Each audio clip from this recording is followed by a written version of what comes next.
femmes très minces ne peuvent pas avoir ce type de chirurgie. OK. On doit prendre le gras et le transférer dans le droit. Donc ça, c'est une autre chose à bien penser aussi. Ben oui. Ben oui, parce que si tu n'as pas de gras, tu ne peux pas prêter le gras de quelqu'un. Non. C'est pas drôle, oui. C'est ça. Parce qu'on pourrait penser que c'est pratique si quelqu'un veut s'en débarrasser. Mais il y aurait une business, c'est sûr. Sinon c'est sûr que quelqu'un va inventer une clinique de don de gras. Il y aurait des lignées.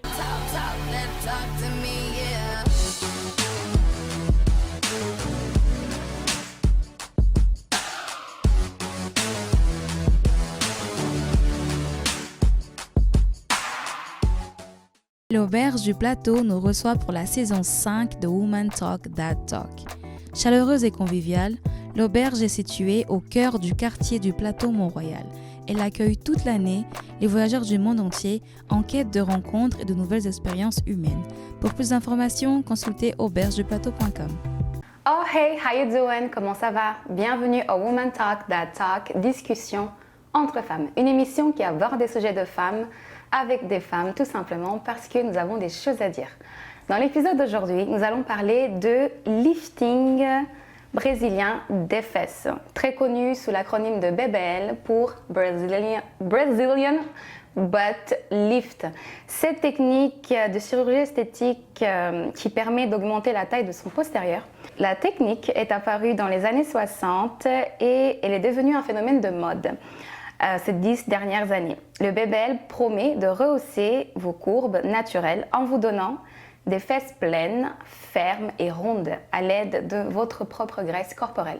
Cependant, derrière ces belles promesses se cache une chirurgie qui est super dangereuse et dans certains cas peut être mortelle.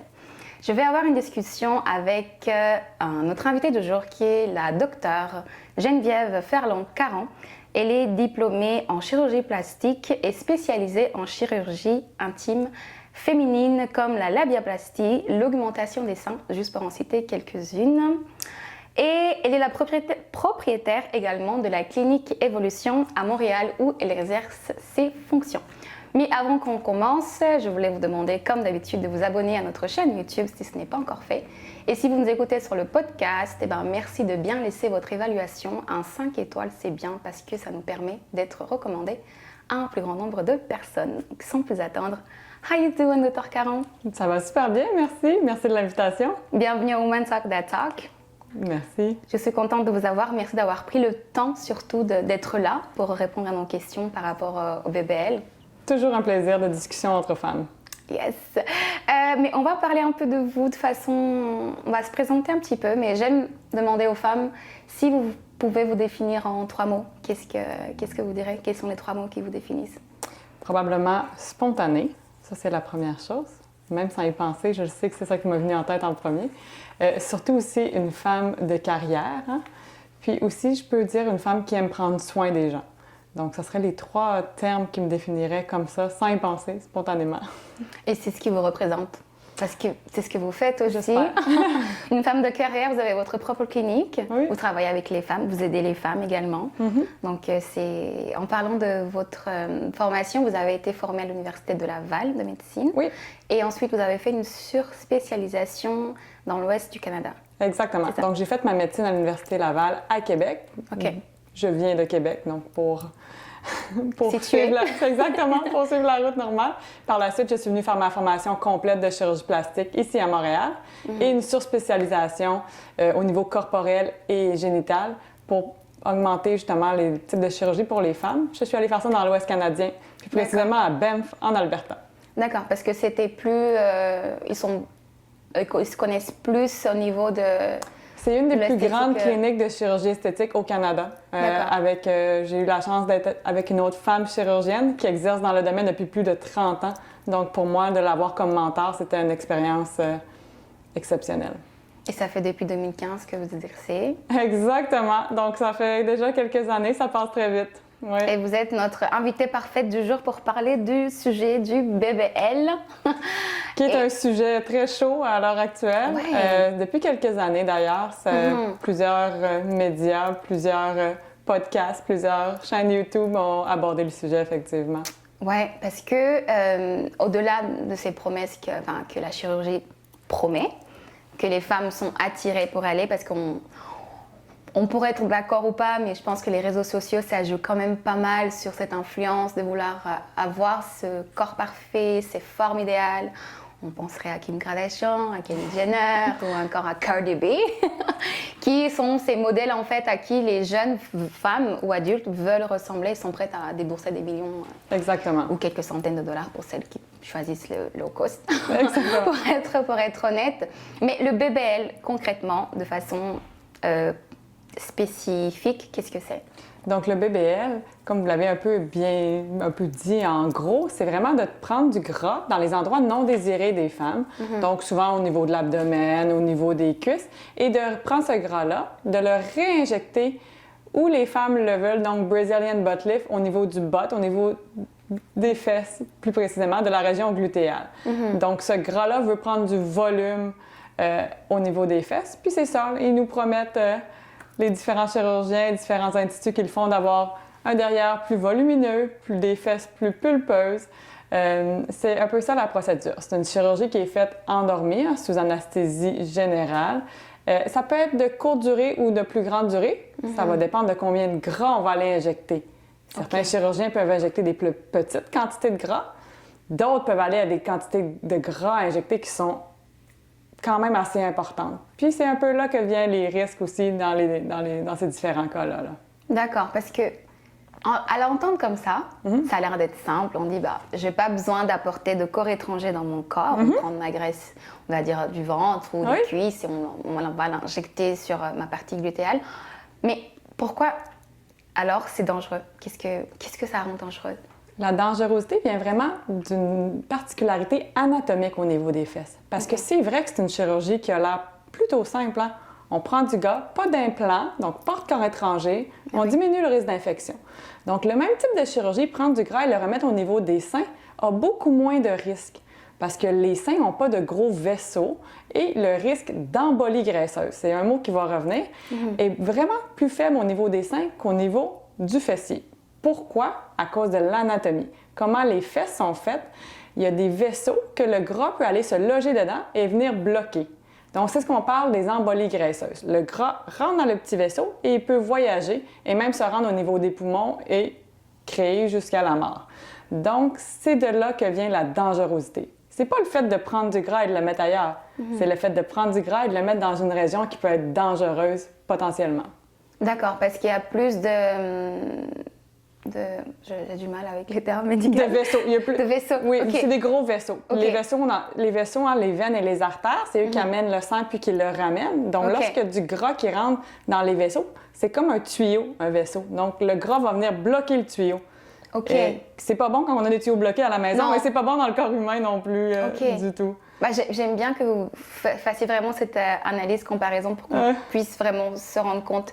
C'est parce que quand on met la graisse au mauvais endroit, c'est là où ça peut devenir dangereux. Exactement. Puis là, les gens ils vont me dire, oui, mais on choisit des chirurgiens qui sont spécialisés. Oui, puis je recommande d'ailleurs de choisir son chirurgien qui soit certifié en chirurgie plastique pour effectivement diminuer ce risque-là, puisqu'on connaît plus l'anatomie. Mais même le meilleur chirurgien, les petits vaisseaux, des fois, peuvent être invisibles. Et le petit morceau de gras peut vraiment se promener dans ces vaisseaux-là pour créer du dommage, créer des embolies graisseuses. D'accord. Vous, est-ce que vous avez des femmes qui vous contactent dans votre cabinet pour faire ce genre de procédure? Oui. Est-ce que vous le faites? Non, c'est une procédure que j'ai décidé de ne pas faire. Pourquoi? Lorsque j'ai ouvert ma clinique, le but est d'aider les femmes. Et quand je trouve que le risque est trop élevé par rapport au potentiel de comment je peux aider ma clientèle, je le mets de côté. Donc, c'est pour ça que j'ai décidé. Il y a d'autres très bons chirurgiens qui le font dans la région. D'accord. Pour moi, c'était un stress supplémentaire que je n'étais pas prête à prendre ni à infliger à mes patientes. D'accord. Qu'est-ce que les femmes doivent prendre en compte lorsqu'elles décident de... Parce que on connaît, on était dessus. On a beau nous dire c'est dangereux, tu vas mourir, tu veux être le pourcentage qui va être sauvé. Donc, tu vas quand même aller chercher pour demander, pour avoir le recours à cette opération. Qu'est-ce qui se passe? Est-ce que vous pouvez juste nous expliquer un peu qu'est-ce qui se passe avant, pendant et après lorsqu'on décide de faire un Donc, BBL? la première chose, le avant, est vraiment de très bien se renseigner. De se renseigner sur quel chirurgien, quelle clinique on veut faire affaire pour n'importe quelle chirurgie. On veut un chirurgien ou une chirurgienne qui est spécialisé en chirurgie plastique, qui a tous ses diplômes du Collège royal canadien, si on parle au Canada. Aux États-Unis, c'est la même chose, ils l'ont pour les Américains. Après, on veut rencontrer le chirurgien ou la chirurgienne, on veut se faire expliquer c'est quoi les risques potentiels, puis on veut bien comprendre comme patient c'est quoi ces risques-là. Parce que les termes médicaux, là, des fois on dit oui, puis on le sait comme femme, quand on veut quelque chose, oui, c'est correct. On veut être sûr de bien comprendre, poser les bonnes questions. Puis, par la suite, on planifie la chirurgie. Super! On veut arriver le jour de notre chirurgie en étant notre meilleure forme possible.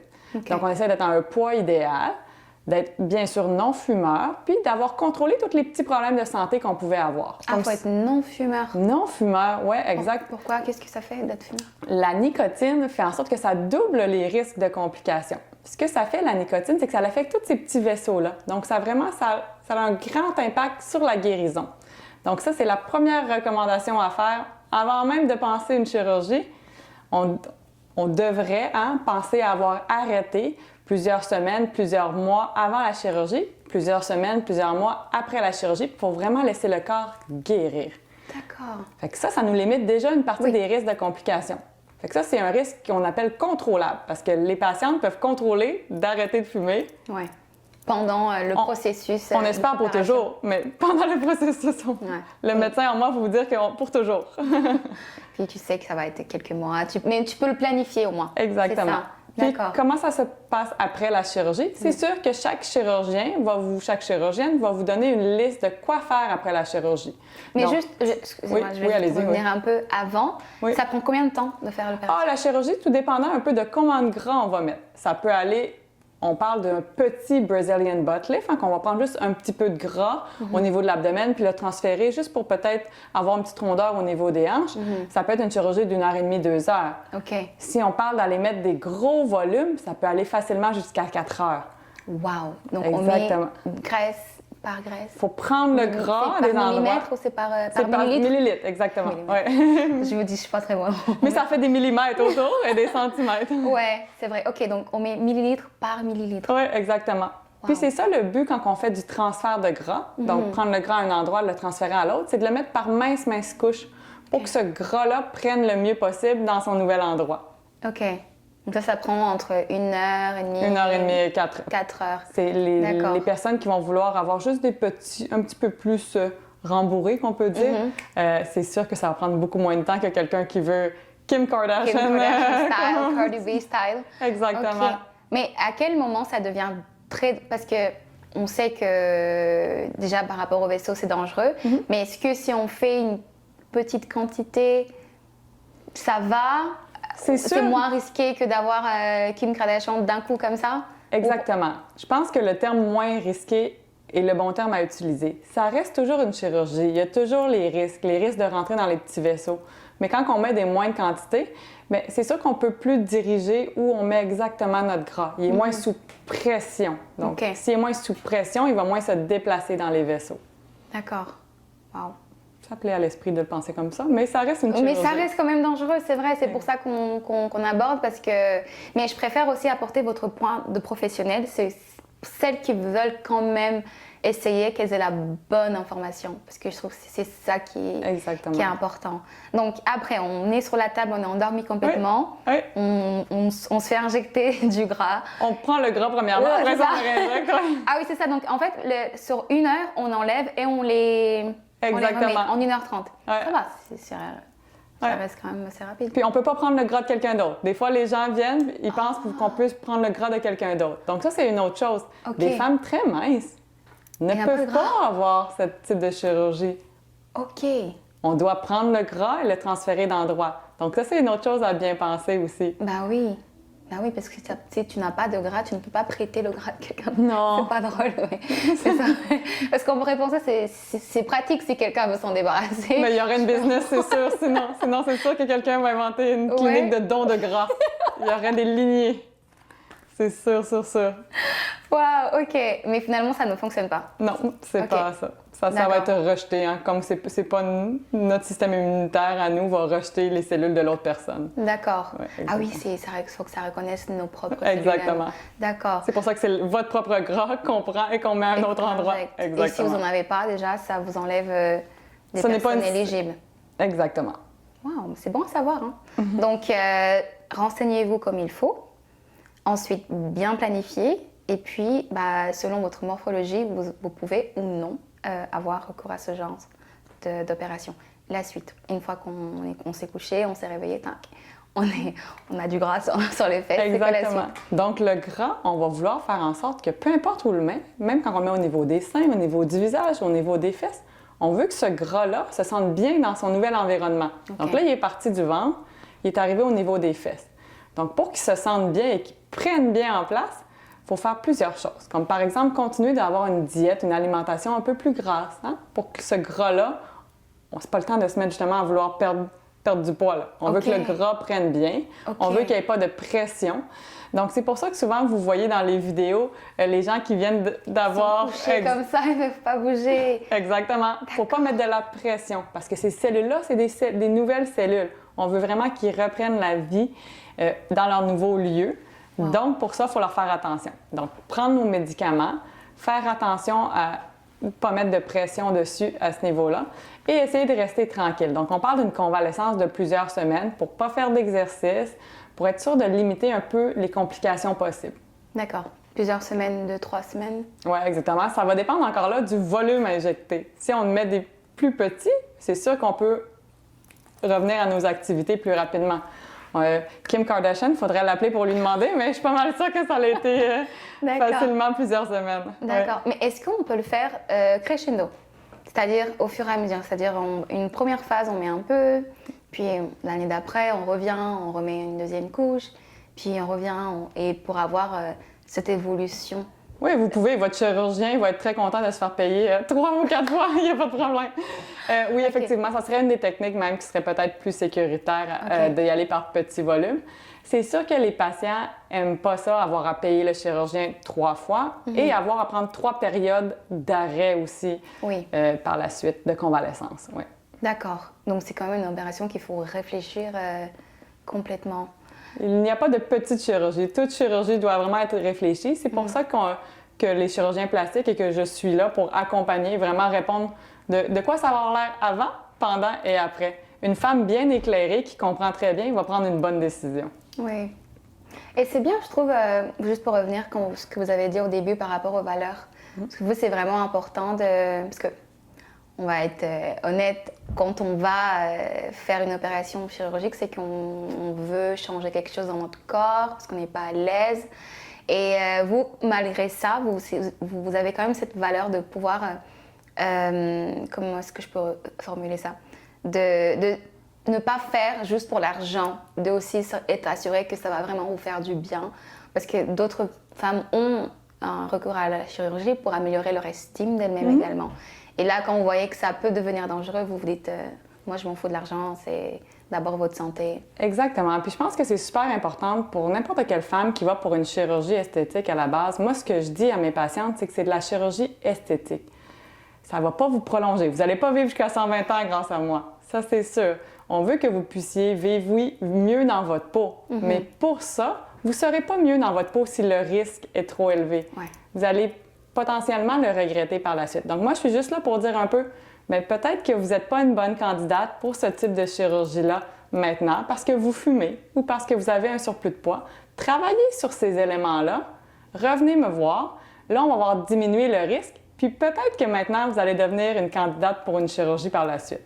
Donc, le but est toujours en chirurgie esthétique de diminuer les risques possibles de problèmes qui veulent arriver. C'est une chirurgie qu'on fait pour améliorer l'estime, améliorer la qualité de vie, améliorer comment on se voit. Ouais. Si le risque de dégrader est plus élevé, je pense que c'est là qu'il faut faire attention. Ça ne vaut pas la peine. Ouais. Vous ne faites pas l'opération, mais vous faites d'autres choses. Qu'est-ce que vous proposez à la place? Puis c'est une proposition même qui peut être faite, non seulement parce que je ne fais pas l'opération pour, justement, comme on parlait un peu, que je trouve que c'est une chirurgie un peu stressante, mais si on parle des femmes qui sont trop minces, justement, qui n'ont pas de gras. Oui. Donc, c'est pour ça que les compagnies, les différents de compagnies d'agents de remplissage, les mêmes qu'on met au niveau du visage, sont venus avec des produits qu'on peut utiliser au niveau des fesses pour donner plus de galbe, pour améliorer la cellulite, puis pour donner un peu plus de volume dans des endroits spécifiques. OK. Ça ne sera jamais aussi impressionnant que les Brazilian butt lifts des célébrités à Hollywood.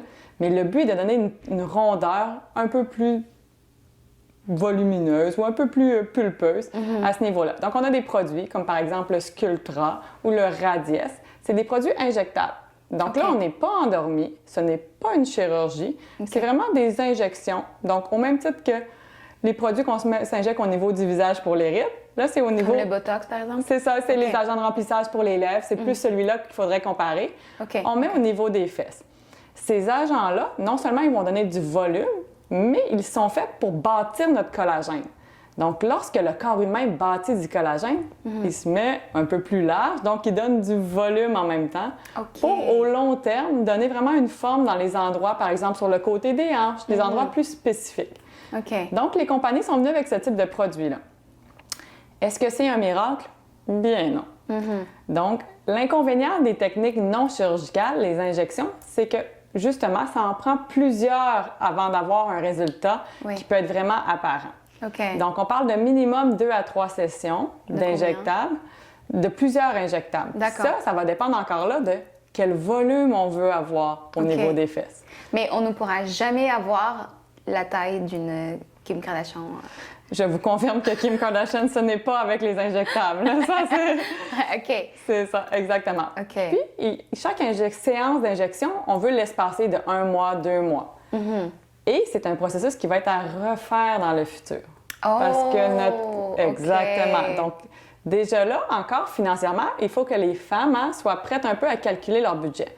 Fait qu'on va faire des injections, 2 séances sur une période de 4 à 5 mois. Ça va durer dans les environs de 3 ans, un petit peu plus, qu'on va avoir un beau résultat.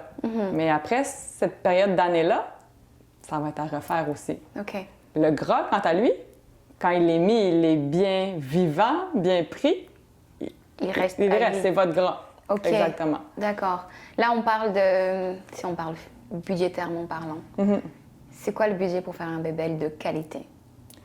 Encore là, ça va dépendre du temps chirurgical qu'on parlait. De combien de gras vous voulez qu'on transfère. Parce que si on parle d'une chirurgie d'1 heure et demie, il faut comprendre que c'est sûr que ça va être beaucoup moins cher qu'une chirurgie de 4 heures à ce niveau-là.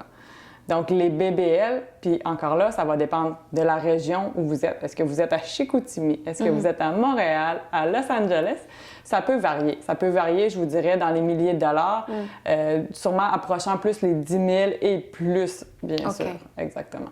Et un Sculptra? Oui, exactement. C'est bien. Sculptra ou Radiesse, c'est vraiment les deux qu'on utilise. L'autre, c'est quoi? Radiesse. Radiesse. C'est les 2 produits qui sont le plus utilisés. Il y en existe d'autres, mais c'est les 2 sur le marché actuellement. On parle à partir de 1 500 $ par séance. Si t'en fais 3, ça fait 3 000. Ça fait toujours moins cher et c'est plus sécuritaire. Exactement. Il faut juste le répéter. Ouais. Mais on est en vie, on a moins de types de complications. Et c'est une solution aussi pour les femmes minces, comme je disais, qui n'ont pas de gras. Donc, à la base, c'est une bonne solution pour ça. Je tiens juste à préciser, les filles, je ne suis pas là pour vous inciter à faire de la chirurgie esthétique. C'est juste que j'apporte de l'information sûre parce que c'est partout, par l'influence des réseaux ou autres, on veut. Certaines ne sont pas à l'aise avec leur forme actuelle, veulent faire un changement pour améliorer leur estime, comme on a dit. C'est vrai que tu peux aller en salle de sport, faire du squat pendant des mois et des années pour avoir des fesses galbées, mais il y en a qui vont préférer le chemin plus rapide qui est la chirurgie esthétique. Et c'est pour ça qu'on a cette discussion pour justement, quitte à faire, autant bien faire. Mais on peut faire les deux, les squats et les injections. Oui, c'est vrai. Non, mais parce qu'il y en a qui peuvent dire, non, si je vais à la salle de sport, ça me suffit. Puis il y en a qui vont être comme, non, moi je veux vraiment avoir cette perfect shape, cette shape parfaite. Et dans ce cas-là, ils ont recours à des spécialistes comme vous. Voilà. Le but n'est pas de porter un jugement. Le but est vraiment d'écouter la femme, de savoir si les demandes sont réalistes, si les idées qu'on a, justement, peut-être véhiculées par les médias sociaux, si ces idées-là peuvent s'appliquer à nous. À nous. Oui ou non. Puis je pense qu'une femme qui est bien informée, qui comprend, par la suite va comprendre pourquoi, oui, elle peut aller avec la chirurgie ou pourquoi, non, ce n'est pas une bonne idée. quels sont les autres moyens? Donc, il faut toujours rester ouvert. La chirurgie esthétique, on peut voir ça aussi comme modifier son corps, mais plus comme améliorer un petit quelque chose qui nous énerve. C'est pas nécessairement une modification de qui on est. C'est vraiment modifier un ou plusieurs petits endroits que ça nous dérange. Ça nous dérange. Et on ne porte pas de jugement sur ça, tant que tout le monde est à l'aise avec ça. Exactement. Je vous remercie pour toutes ces informations. Je les trouve vraiment intéressantes et pertinentes. Merci pour votre temps. Parlez-nous un peu de votre clinique, parce que tant que vous êtes là, autant parler aussi de ce que vous faites. Quelles sont les chirurgies que vous effectuez le plus souvent dans la clinique? Donc, la clinique, c'est la clinique Évolution. Donc, j'ai nommé ça un peu pour dire que les femmes, nous voulons continuer d'évoluer. Le but n'est pas d'arrêter de vieillir, et d'évoluer. Okay. Donc, c'est quoi les chirurgies que je fais le plus souvent? Bien, comme je vous ai dit un peu plus tôt, je suis spécialisée plus au niveau du corps et des génitales. Donc, à la clinique, c'est sûr qu'une chirurgie qui revient, c'est la labiaplastie. Pour les gens qui ont leurs petites lèvres au niveau génital, peut un peu les gêner, qui sont plus longues, qui frottent dans nos vêtements de yoga quand on fait du vélo. Donc, c'est une des chirurgies que je fais le plus fréquemment. Il y a des femmes qui viennent demander de diminuer. Alors, oui. le fait de diminuer les lèvres de la vulve. Exactement. Okay. Les lèvres internes. Donc, on a les lèvres externes puis les lèvres internes. Oui.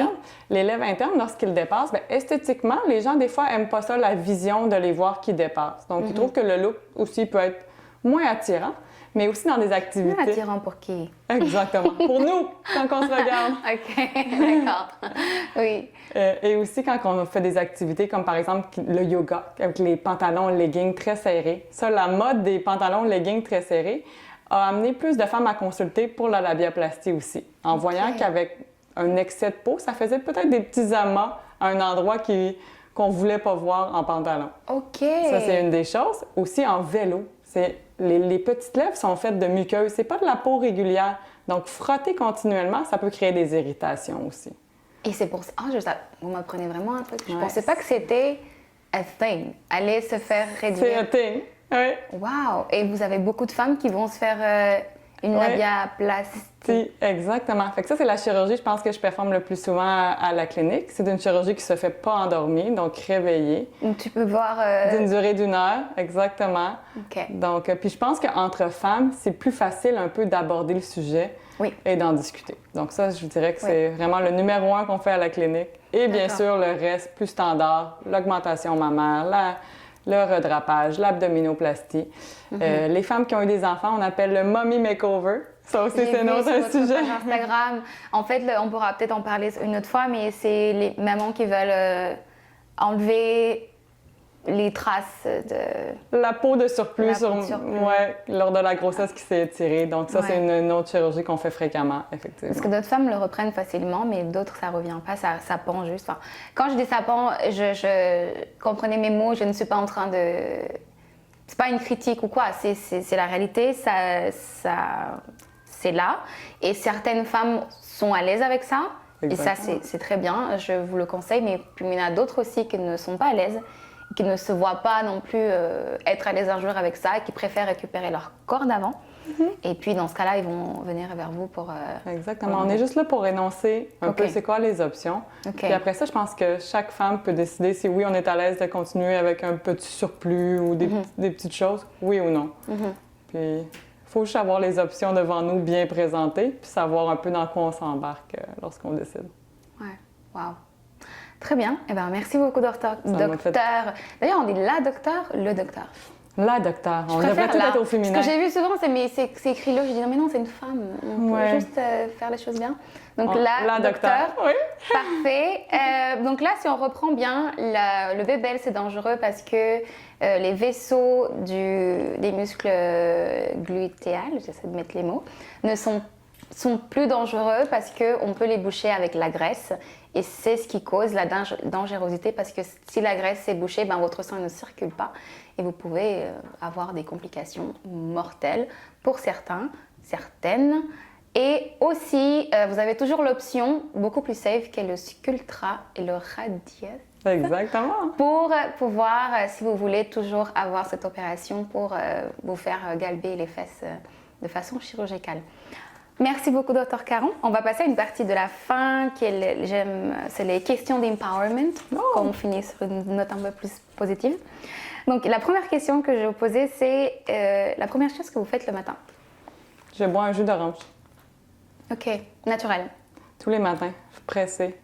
J'ai toujours un bon déjeuner parce que je sais jamais quand je vais manger la prochaine fois dans la journée. Ah, Avec oui. les chirurgies très occupées. D'accord. Donc, jus d'orange en me levant, exactement. Qu'est-ce qui vous fait sourire? Justement, d'avoir plus de femmes qui s'intéressent non seulement à la chirurgie plastique, mais plus de femmes dans des domaines qui étaient consacrés plus aux hommes avant, que ce soit au niveau de la business, au niveau chirurgical. Donc ça me fait sourire qu'on expose plus les femmes, la docteure. La docteur, en effet. Qu'est-ce que toute femme doit savoir, selon vous? Toute femme doit savoir que les rêves peuvent devenir réalité, puis on peut atteindre nos objectifs si on travaille fort. Love it. Votre adage préféré? Qu'est-ce que vous voulez dire? Citation préférée? Ouh! Ou genre une quote ou quelque chose qui vous revient souvent? Une quote qui me revient souvent. Ça, c'est une bonne question. Une phrase, une leçon à chaque fois, vous êtes comme... Ça. Ben, je me réveille souvent le matin en disant « Good morning, sunshine ». Fait que c'est la phrase que je dis le plus souvent dans une journée. That's good. Alors, jamais sans? Mon café. OK. Café, jus d'orange? Café plusieurs fois par jour, oui. D'accord. Parce que ça vous permet d'être en forme, active, Exactement. carriériste. Oui, exact. Nice. On en a tous besoin d'un petit supplément. Ben, moi, ça me fatigue. Ah, la Moi, caféine. ça me Vraiment. Ouais, non. Mais merci beaucoup, Ça m'a fait Dr. plaisir. Caron. Ça a été un plaisir de vous avoir. Merci d'avoir pris le temps. Et où est-ce qu'on peut vous trouver? Donc, on peut me trouver sur Instagram, Dr Geneviève F. Caron. On peut me trouver Clinique Évolution, aussi sur Instagram, Facebook, YouTube. Puis on peut me trouver dans Rosemont, les Shop Angus, à ma clinique, Clinique Évolution. Génial. Merci beaucoup d'avoir suivi cet épisode. Merci. On arrive à la fin de cette saison. Probablement, c'est le dernier épisode que vous verrez avant notre retour. Merci de vous abonner comme vous faites d'habitude. N'oubliez pas de partager si l'épisode vous a parlé et s'il a résonné avec vous. On se retrouve dans la prochaine saison. On se rejoint sur Instagram, on se rejoint sur YouTube, comme d'habitude. Non, on est sur YouTube. On se rejoint sur d'autres plateformes autres que YouTube et podcast. Prenez bien soin de vous les femmes. N'oubliez pas Woman Talk That Talk. Merci.